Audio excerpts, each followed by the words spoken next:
की जय। बोल काशी विश्वनाथ भगवान की जय। 12वां अध्याय श्री शिव महापुराण मोक्षदायक पुण्य क्षेत्र का वर्णन। जो कौन कौन से पुण्य क्षेत्र हैं आप कथा के माध्यम से श्रवण करेंगे। तो सूत जी बोले कि हे विद्वान और बुद्धिमान महर्षियों, मैं मोक्ष देने वाले शिव क्षेत्रों का वर्णन कर रहा हूँ।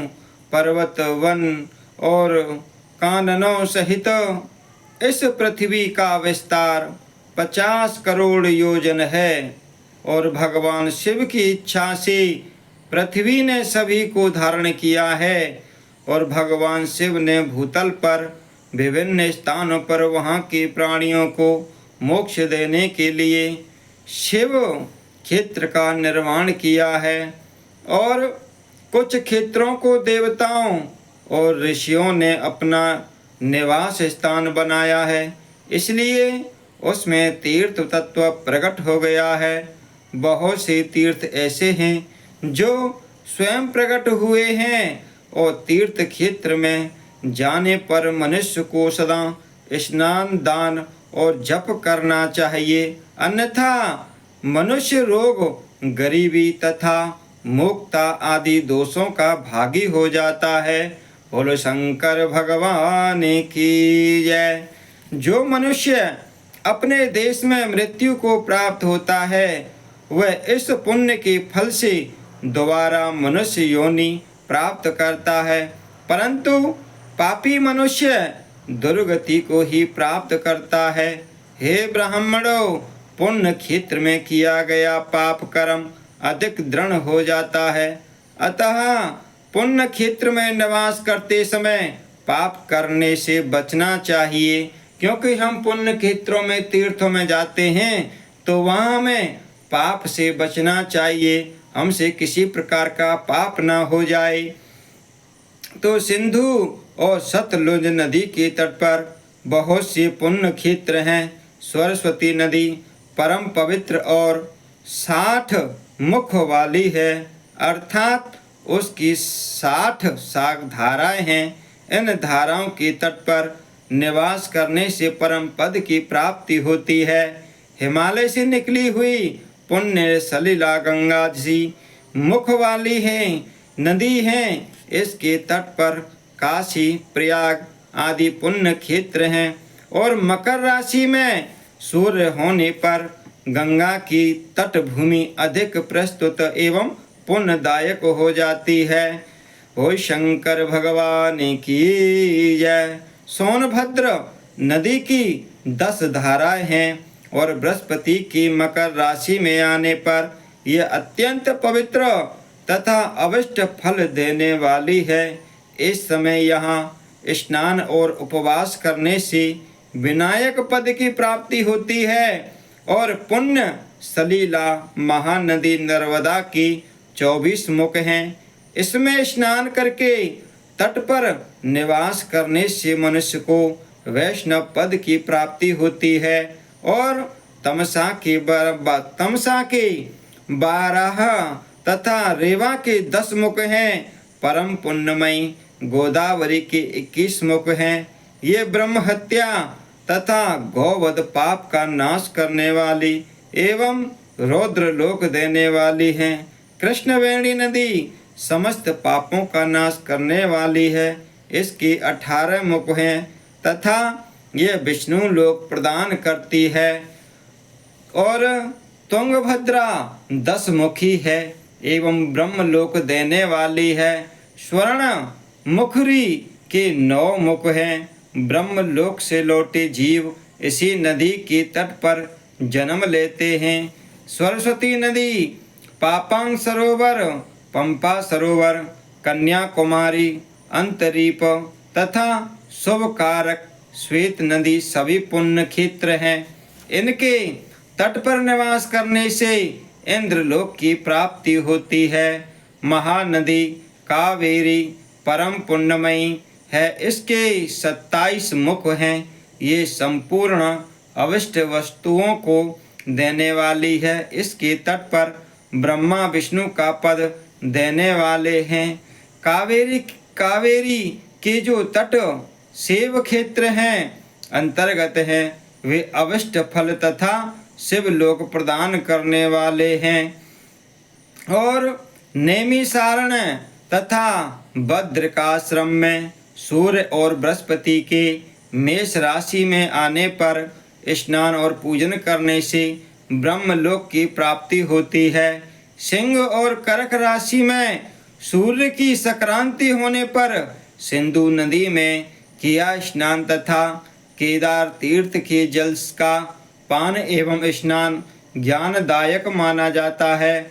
बृहस्पति के सिंह राशि में स्थिर होने पर और भाद्र मास में गोदावरी के जल में स्नान करने से शिवलोक की प्राप्ति होती है, ऐसा स्वयं भगवान शिव ने कहा था। और सूर्य और बृहस्पति के कन्या राशि में स्थित होने पर यमुना और सोनभद्र में स्नान से धर्मराज और गणेश लोक में महान भोग की प्राप्ति होती है। ऐसी महर्षियों की मान्यता है कि सूर्य और बृहस्पति की तुला राशि में होने पर कावेरी नदी में स्नान करने से भगवान विष्णु के वचन की महिमा से अविष्ट फल की प्राप्ति होती है। बोलो शंकर भगवान की जय। और मार्गशीर्ष अब जो महीना चल रहा है, मार्गशीर्ष माह में सूर्य और बृहस्पति के वृश्चिक राशि में आने पर नर्मदा में स्नान करने से विष्णु पद की प्राप्ति होती है। सूर्य और बृहस्पति की धनु राशि में होने पर स्वर्णमय मुखरी नदी में किया स्नान शिवलोक प्रदान करने वाला है। और मकर राशि में सूर्य और बृहस्पति की माघ मास में होने पर गंगा जी में किया गया स्नान शिवलोक प्रदान करने वाला है। शिवलोक के पश्चात ब्रह्मा और विष्णु के स्थानों में सुख भोग कर अंत में मनुष्य को ज्ञान की प्राप्ति होती है। माघ मास में सूर्य के कुंभ राशि में होने पर फाल्गुन मास में गंगा तट पर किया श्राद्ध और पिंडदान अथवा तिलोदक दान पिता और नाना दोनों कुलों के पितरों की अनेकों पीढ़ियों का उद्धार करने वाला है। गंगा व कावेरी नदी का आश्रय लेकर तीर्थवास करने से पाप का नाश हो जाता है। ताम्रपणी और वेगवती नदियाँ ब्रह्मलोक की प्राप्ति रूप फल देने वाली हैं। इनके तट पर स्वर्गदायक क्षेत्र हैं। इन नदियों के माध्यम में बहुत से पुण्य क्षेत्र यहाँ निवास करते हैं। मनुष्य और अविष्ट फल का भागी होता है। सदाचार, उत्तम वृत्ति तथा सद्भावना के साथ मन में दया भाव रखते हुए विद्वान पुरुषों को तीर्थ में निवास करना चाहिए, अन्यथा उसे फल नहीं मिलता। पुण्य क्षेत्र में जीवन बिताने का निश्चय करने वाले पर तथा वास करने पर पहले का सारा पाप तत्काल नष्ट हो जाता है, क्योंकि पुण्य को ऐश्वर्यदायक कहा जाता है। हे ब्राह्मणों, तीर्थ में वास करने पर उत्पन्न पुण्य कायिक, वाचिक और मानसिक सभी पापों का नाश कर देता है। तीर्थ में किया गया मानसिक पाप कई कल्पों तक पीछा नहीं छोड़ता, ये केवल ध्यान से ही नष्ट होता है। वाचिक पाप जाप से तथा कायिक पाप शरीर को सुखाने जैसे कठोर तप से नष्ट होता है। अतः सुख चाहने वाले पुरुष को देवताओं की पूजा करते हुए और ब्राह्मणों को दान देते हुए पाप से बचकर ही तीर्थ में निवास करना चाहिए। लेकिन ये संसार मोह माया ऐसी है जो ये कहीं पर भी जाने नहीं देती, और लोग कहते हैं कि भगवान हमें बुलाते नहीं हैं। ये तो स्वयं जाना पड़ता है। इस चीज़ की अपेक्षा नहीं करनी चाहिए कि कहीं तीर्थ से हमारे लिए बुलावा आएगा। बुलावा तो तब है तब हमने कोई पुण्य अच्छे कर्म किए हों, नहीं तो हमें स्वयं वहाँ पर जाना चाहिए। बोल शंकर भगवान की जय, उमापति महादेव की जय। आपने श्रवण की कि कौन कौन सी पुण्य क्षेत्र हैं और कौन कौन सी नदियां हैं जिनसे मोक्ष व पुण्य का क्षय होता है और हमें अक्षय फल की प्राप्ति होती है। सभी श्रोताओं को, सुनने वालों को हर हर महादेव शंभु।